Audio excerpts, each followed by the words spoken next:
रायगड, महाराष्ट्रासह देश विदेशातील ताज्या बातम्या पाहण्यासाठी मॅक्स इंडिया लाईव्ह चॅनलला सबस्क्राईब करा आणि बेल आयकॉन दाबायला विसरू नका।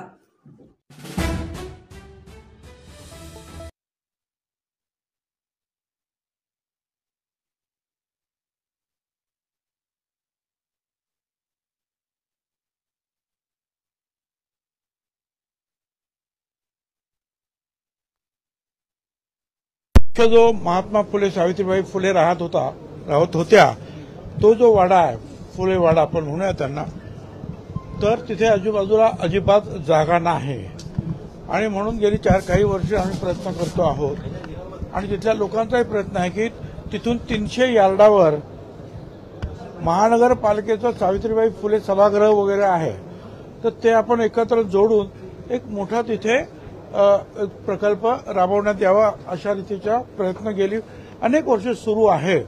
मग त्याप्रमाणे अजितदादांनी त्या 200 कोटी रुपये तिकडे मंजूर केले, 100 कोटी रुपये पाठवले आणि तिथल्या ज्या कमिशनर आणि जे कलेक्टर आहेत त्यांना ते सांगतायत की तुम्ही आजूबाजूचे जे लोक जे आहेत त्यांना काही लोकांना घरं पाहिजेत, काही लोकांना पैसे पाहिजेत, काही लोकांना आणखी काही पाहिजे असेल तर ताबडतोब हा प्रश्न संपवा आणि कुठेतरी सुरुवात करा।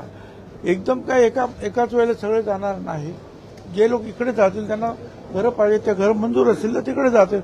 आज मागता मला सांगितलं 250 घरं अशी आहेत की कधी पण पडतील, ते म्हणतात आम्हाला ताबडतोब द्या। ठीक आहे, जाऊ दे त्यांना। तर त्या संदर्भामध्ये ते रेंगाळलेलं काम होतं म्हणून पुण्याचे सुद्धा आमचे कार्यकर्ते आले होते आणि समीर भाऊ वगैरे सुद्धा त्यांनी पण ते पाहिलं, तर आम्ही त्यांना ते सांगितलं। त्याप्रमाणे ते दादांनी सांगितलं की ताबडतोब जे आहेत लवकरात लवकर जे आहेत जागा खाली कशी होईल हे पहा आणि तिथे मग व्यवस्थित आपल्याला आराखडा करता येईल। हा एक भाग। आणि दुसरं असं होतं की येवल्याला काही जे आहेत आमचे फार पूर्वी काही लोकांना जागा दिल्या होत्या आणि तिथे त्यांनी धंदा सुरू केला, दुकानं टाकली होती। तर कुणीतरी सुप्रीम कोर्टापर्यंत गेलं आणि त्यांना सुप्रीम कोर्टाने सांगितलं तोडा। त्याच्यामुळे ते सगळे जे छोटे छोटे धंदा एक व्यवसाय करणारे होते ते सगळे निराधार झाले आणि म्हणून महानगरपालिकेने 2 इमारती बांधल्या। आता नियमाप्रमाणे जर या इमारती बांधल्या तर त्याचं ऑनलाईन जे आहे सगळ्यांना कळवावं लागतं, कोणी त्याच्यात जातो।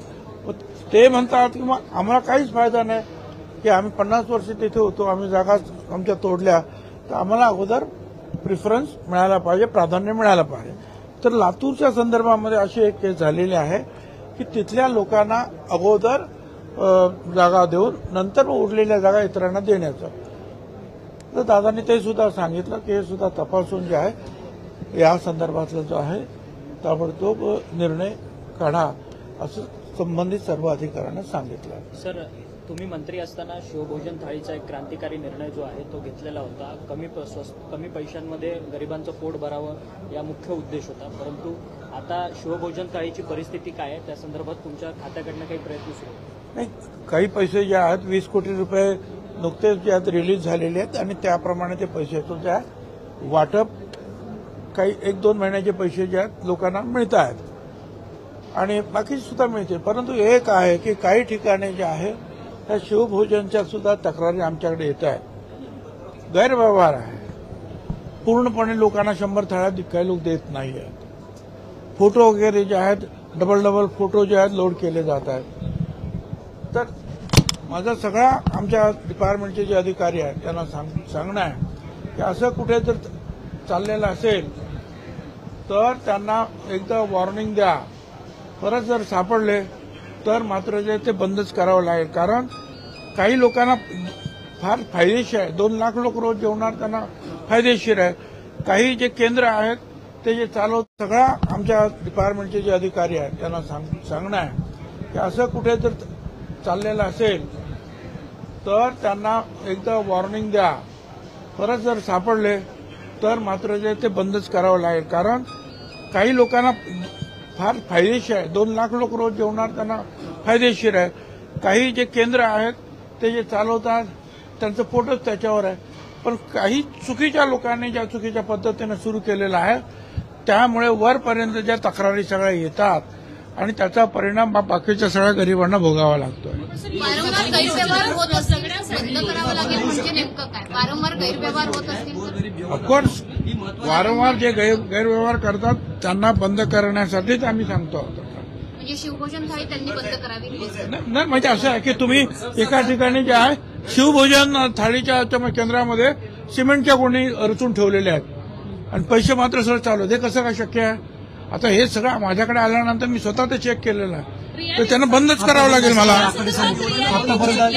रियालिटी चेक करण्याचे आदेश अधिकाऱ्यांना दिलेत का? हो या आणि तुमच्याद्वारे सुद्धा सर्व शिवभोजनवाल्यांना सुद्धा हीच मी वॉर्निंग देतो आहे की सगळ्यांनी आपले व्यवहार नीट ठेवा, म्हणजे मग वर तक्रारी येणार नाहीत. मग आम्हाला पण जे आहे भांडता येतं की बा यांचे पैसे जे आहेत ताबडतोब द्या म्हणून. अशा अनेक योजना आहेत ज्यांना पैसे मिळत नाही, त्याच्यामुळे ते बंद होण्याच्या मार्गावर आहे. माझ्या योजनेचं मी सांगितलं. चला सर हिंदी में जानना चाहेंगे आज फुले वाले के बारे में. देखिए फुलेवाड़ा जो है जहाँ महात्मा ज्योतिराव फुले और माता सावित्रीबाई फुले रहती थी, वो उनका जो घर है वहाँ जाने के लिए भी गाड़ी अगर बसेस लेकर लोग जाना चाहते हैं तो नहीं जा सकते हैं, क्योंकि इर्द गिर्द जो है बहुत पुराने घर है, कुछ गिरने को आए हैं, कुछ जो है बाद में जो है निर्माण हुए हैं, तो उनको जो वहां से हटाकर वो बिल्कुल बड़ा एक मैदान वहां अच्छा तैयार हो जाए और सावित्रीबाई फुले के नाम से दूसरा एक सभागृह है उससे उसको जोड़ा जाए. वो सिर्फ 300 मीटर के ऊपर है, तो बीच में के सारे लोगों को जो हम ट्राई कर रहे हैं कि वो दूसरी जगह या तो घर ले ले या तो और कुछ रास्ता निकले और वहां से वो हट जाए, और जाने के लिए लोग तैयार भी हैं. यहाँ से 200 करोड़ रुपया वहां भेजा गया और मंजूर किया है. 100 करोड़ रुपया तो महानगर पालिका के पास दे दिया गया है, तो वो काम जरा जल्दी हो इसलिए जो है हमने यहाँ मीटिंग रखी थी अजित पवार साहब के पास, और उन्होंने जो है पुणे के सारे जो कमिश्नर कलेक्टर और यहाँ के अधिकारियों को सब सूचनाएं दी है. शिवभोजन थाली को लेकर शिवभोजन थाली में मैं इतना ही कहना चाहता हूँ, थोड़ा जो है उनका बिल चुकाने के लिए थोड़े पैसे आए हैं, मगर शिवभोजन थाली में गैरव्यवहार हो रहा है. कुछ लोग जो है गलत काम कर रहे हैं, मतलब 100 थाली देना है तो 100 थाली देना है, तो पैसा आपको मिलना चाहिए, मगर जो है कुछ लोग कम थाली देते हैं, कुछ देते ही नहीं है, कुछ डबल. तो ऐसी कुछ जो गैरव्यवहार जो है पहले हमने बंद किया था, मगर फिर से बहुत जोर से शुरू है. ऐसा मैंने खुद जो उसको चेक किया और पता चला कि ये सही बात है, तो मैं सारे अधिकारियों को कह रहा हूँ कि वो एक बार उनको वार्निंग दे दो, भाई ठीक ढंग से जो है तुम काम करो, नहीं तो ये तुम्हारा केंद्र हम बंद कर देंगे.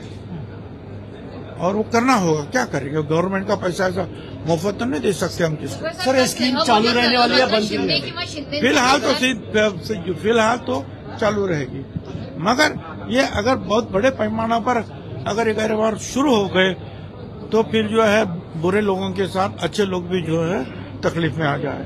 सर यात स्नेहभोजन झालं, मात्र शिंदेचे बरेचसे आमदार मंत्री स्नेहभोजनाला अनुपस्थित.